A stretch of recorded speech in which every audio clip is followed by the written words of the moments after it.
It's a gathering of traditional rulers across northern Nigeria. They are here to address an issue that has lingered in the region for years. They say they are serious about taking out-of-school children, popularly called Almajirinchi, off the streets. This conference should and must not go the way other conferences have been in the past. UNICEF says about 20% of Muslim children now have only Islamic education. It identifies poverty, gender and parental preference as reasons behind this. The traditional rulers faulted parents and the government for the sad situation. They say producing children beyond one's means is saddening. When we have a large number of children, it becomes difficult for us to manage. And therefore, these children become a general responsibility of society and government. And we know that government is also overburdened with a lot of issues. So these children become a challenge to society. They are out of school. Experiences by some hitherto out-of-school children were shared here as well. The time has come to speak out and fight for the education of all children and youth, especially girls in our communities. And we, the youth, rely on our royal fathers as custodians of our heritage to facilitate implementation of action plans coming out of this conference. The conference is expected to come out with a strong blueprint and resolutions on the way forward. Tessem Akende, TVC News, Kaduna. And that was the stakeholders meeting held in the north about the state of the millions of children out of school. In that region, of course, generally in Nigeria, they are pegged at 13.2 million naira, a large departure from the initial 10.5 million naira figure they were banning.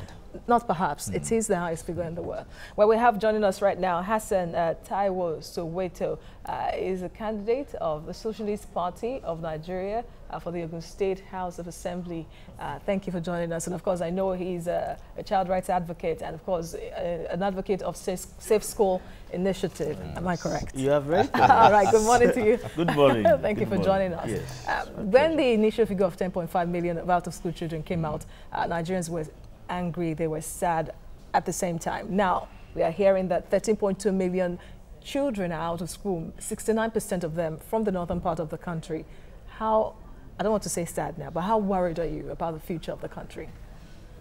It's saddening, but it's equally a clarion call on Nigerians to begin to rise up to fight for the kind of government that can utilize the immense resources that we have to provide public education that is accessible to all of our children.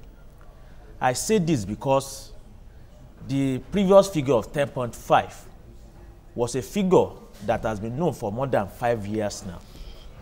And between that and now, we have had a government that came in 2015 with all kinds of promises, one of which is to expand access to public education. So that if 3.5 years after, you then realize that instead of the number of out-of-school children reducing, it has actually increased, then it is an indication of the failure of the government of the day. But also it's a clarion call on Nigerians that we need to gather our loins and prepare, to put in a government that can actually provide these resources.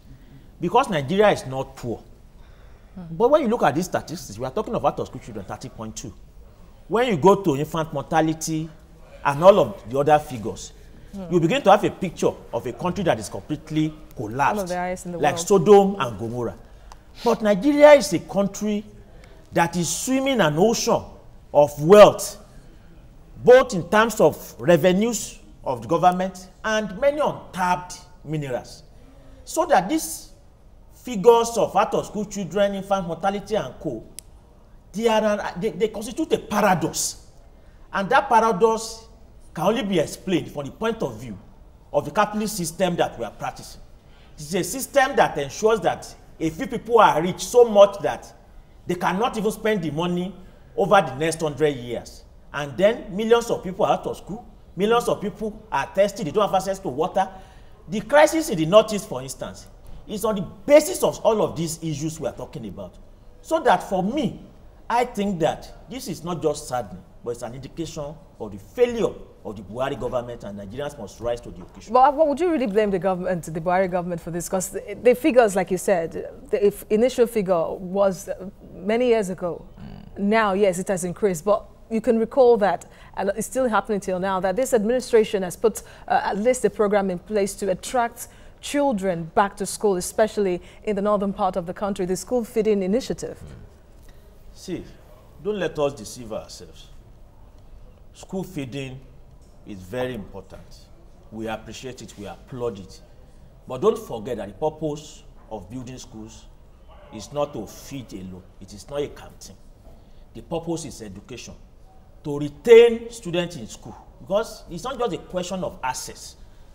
We also have a problem of retention. So that people go into school, they spend a number of years, they cannot continue. There are factors that are responsible. Because when you look at these schools where they are operating this feeding system, what are the number of teachers, what is the ratio of teachers compared to the number of students? Okay. What about facilities and equipment and books and all of that? Because we no more have a situation in Nigeria where, especially in many parts of Nigeria, where parents don't want to send their children to school. The prevalent problem we have now is that many people want to go to school. There are not enough schools to go to. And where those schools exist, the conditions there do not make anybody to feel proud enough to even appreciate the fact that they are there, you know, to benefit from something that is very important. Okay. Education must come with some pride. And that pride can only be possible on the basis of the fact that you are going to school. Your school uniform gives you a sense of pride in the community. You are making progress in your learning so much that when you go home, the other children can see the benefit of education in you, which further motivates them and their parents to say that they must equally go. It's all right. That is not existing. Let me just come in very quickly. You can't take it away from the school feeding program because UNICEF says one of the reasons why these children are out of school is what they call the economic barrier. You know, of course, some people cannot afford the three square meal and all of that. But it was Malcolm X who says that education is our passport to the future. And for tomorrow belongs to those who prepare for it today. So if we're not educating our children, we're looking at the doomed future already. I'm concerned about the initiative of government, especially bearing in mind that most of these figures are from northern Nigeria. It was Umaru Musa Yaradua who conceptualized the Almajiri Model School, and then Jonathan gave it some life. But as we speak now, they say in a report that was released just 2 months ago that only 35,652 pupils are currently studying in about 399 modern Almajiri schools in northwest Nigeria. What can be done such that when we talk about education program, it will transcend, you know, the lifetime of a political administration, such that we have the Nigerian dream, that we are live, you know, a 4-year tenure, so to speak? The first thing is, what are the driving motivation for some of these programs? Because, and we must be clear that, as adults, that there is little happening in government that is new, that we have not seen before. Which is why I said I applaud the school feeding program, but that education goes beyond that. Don't forget in Osun State, we even had the distribution of computer tablets. My organization, the education campaign, applauded it, but said this will only be a flash in the pan if the most important component of education are not provided. Teachers, the equipment, the books, the libraries, the school building, a school environment that make a child to feel a sense of pride that is going to school. And now, the Almajiri something is a program that needs to be probed. And I'm sure that if there's a public probe into that program, alongside with many of the other projects and programs that have been put in place with a view to return displaced children, those displaced because of insurgency, back to school. These are programs that have been enmeshed in different kinds of corruption and mismanagement, which has led to a situation whereby, despite the lofty goals, not much has been achieved. I insist on here today that those, if you are really practice corruption, those programs will be subject to public probe. Okay, and okay. we are going to realize just how much okay. has been invested and how little has been gained, because there is a lack, first and foremost, of democratic management of this project. Many of our schools, and that's the point we make when we say we need better funding of education. We say fund education, but there must be democratic management of the schools so that money to pump in does not end up in the bank account of vice chancellors and rectors. All right, Hassan, I'm sure you watched the reports we played. That stakeholders meeting was held in the north, chaired by the Emir of Sokoto, with some international bodies, that there was need for them to come together and reduce the high number of out-of-school children in the northern part of the country, because there are so many dynamics into it, why many children are not schooling in that. There are the cultural dynamics, the religious dynamics, where they've seen that some parents prefer their children going to Islamic schools rather than Western schools. So putting all of this together, it's not just, yes, it's very key, you have to prove the amount spent and all that, but look at the factors limiting the children in the northern region from going to school, from getting education. How does the government address that? There's also the factor of the enormous unemployment rate in the country, which means that, and because we must go back to our roots. At the period when, in the First Second Republic, when government was fighting to ensure that there was accessible education, there were resistance on the basis of cultural factors and all of that. But one of the things that broke the resistance was that it was clear that those who were going to school were equally making social and economic progress.